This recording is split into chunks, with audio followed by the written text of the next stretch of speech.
नमस्कार दोस्तों, आज हम बात करेंगे कैंसर रोग के उपचार के विषय में। पिछले वीडियो में हमने बात किया था कैंसर रोग के निदान के विषय में, जिसमें हमने जानकारी दिया था कि किस प्रकार कैंसर रोग का निदान किया जाता है। उसमें क्या क्या चीज़ मतलब कौन कौन से टेस्ट करते हैं। आज हम बात करेंगे कैंसर रोग के उपचार, उसका उपचार किस प्रकार किया जाता है।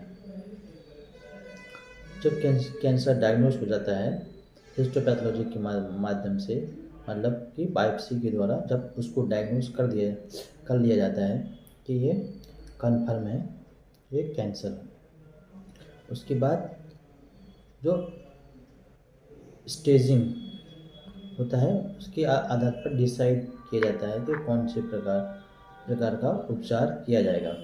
तो हम बात करते हैं उपचार के विषय में। वीडियो शुरू करने के पहले मैं आपको बताना चाहूँगा, ये एक इन्फॉर्मेटिव वीडियो है। कैंसर संबंधी उपचार के लिए आप संबंधित विशेषज्ञ और आपके जो कैंसर उपचार केंद्र में जाकर आप उपचार करवा सकते हैं। यदि आपको यह वीडियो पसंद यदि आता है तो आप इसको शेयर कर सकते हैं और लाइक कर सकते हैं, और चैनल में यदि नए आए हैं तो आप चैनल को सब्सक्राइब भी कर सकते हैं। आइए शुरू करते हैं कैंसर का उपचार। तो कैंसर का जो उपचार होता है वो दो प्रकार से होता है। मतलब एक होता है सिस्टमिक ट्रीटमेंट, एक होता है लोकल ट्रीटमेंट। जो सिस्टमिक ट्रीटमेंट्स होते हैं उसमें chemotherapy, target therapy, immunotherapy and palliative and supportive cares इत्यादि होते हैं। जो लोकल ट्रीटमेंट्स होते हैं वो सर्जरी एंड रेडियोथेरेपी होता है। तो कीमोथेरेपी जो सिस्टमिक ट्रीटमेंट के अंतर्गत आता है। कीमोथेरेपी में जो साइटोटॉक्सिक ड्रग्स का उपयोग किया जाता है, उसमें ड्रग्स में 3 से 4, 2 single drugs, double drugs, triple drugs या कभी कभी 4 ड्रग्स का कॉम्बिनेशन यूज करते हैं, जिनका मुख्य काम कैंसर सेल्स को डैमेज करके जो कैंसर की ग्रोथ होती है उसको कम करना होता है, और यदि शरीर के अन्य हिस्से में भी फैला है तो उसको ख़त्म करना होता है।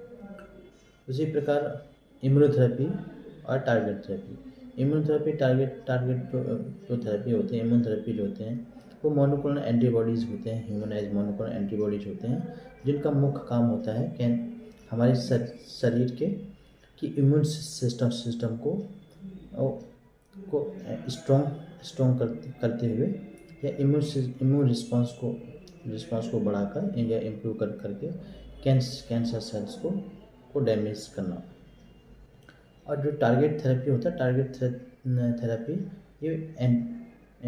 ये एंटीबॉडीज़ होते हैं।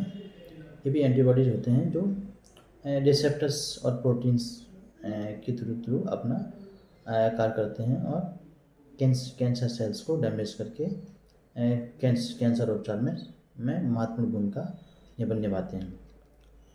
जो सपोर्टिव थेरेपी होती है, जो पैलिएटिव थेरेपी होती है वो पेन मैनेजमेंट, बेसिकली वो लेटर स्टेज में या एडवांस स्टेज में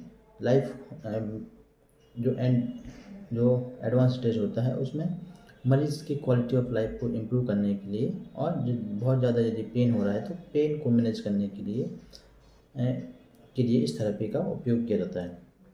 और सपोर्टिव थेरेपी जो साइड इफ़ेक्ट्स होते हैं, जो थेरेपी दे रहे हैं, कीमोथेरेपी, रेडियोथेरेपी और इम्यूनोथेरेपी या अन्य थेरेपी से जो साइड इफ़ेक्ट होते हैं उसको मैनेज करने के लिए सपोर्टिव थेरेपी किया जाता है।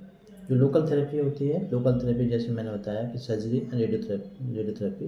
लोकल थेरेपी स्टेज के आधार पर डिसाइड किया जाता है कि यदि स्टेज कम है, अर्ली स्टेज है, तो सर्जरी के माध्यम से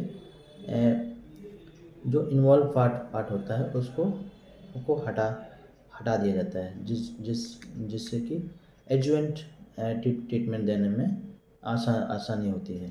और रेडियोथेरेपी एडजुवेंट भी हो सकता है और न्यूएडजुवेंट भी हो सकता है। एडजुवेंट मतलब कि जो जो प्राइमरी ट्रीटमेंट होता है उसके बाद यदि हम देते हैं तो एडजुवेंट ट्रीटमेंट कहते हैं। और न्यूएडजुवेंट मतलब यदि वो प्राइमरी ट्रीटमेंट के रूप में होता है तो न्यूएडजुवेंट कहा जाता है। तो दो प्रकार के का उपचार हो गया, एक सिस्टमिक और लोकल ट्रीटमेंट। तो दोस्तों आज के लिए बस इतना ही। फिर किसी वीडियो में मिलेंगे।